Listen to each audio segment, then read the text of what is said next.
kenapa kita mengambil masa sedikit untuk letakkan nombor meja dekat meja masing-masing. Yana nak bagi tahu, kita punya layout dekat dalam ni sentiasa berubah disebabkan customer yang bertambah ramai, jadi kita terpaksa tambahkan lagi meja. Okey, jadi disebabkan tu layout kita berubah, dan kalau kita letak nombor awal-awal nanti dia akan jadi lari.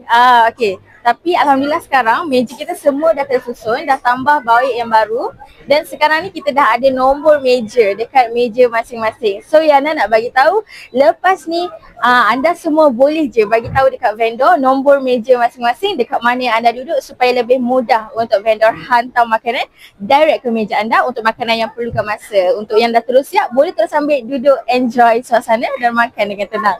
Okay geng, apa-apa lagi boleh je scan QR code yang ada dekat atas meja ni untuk bagi any feedback dan review, kami sangat-sangat hargai.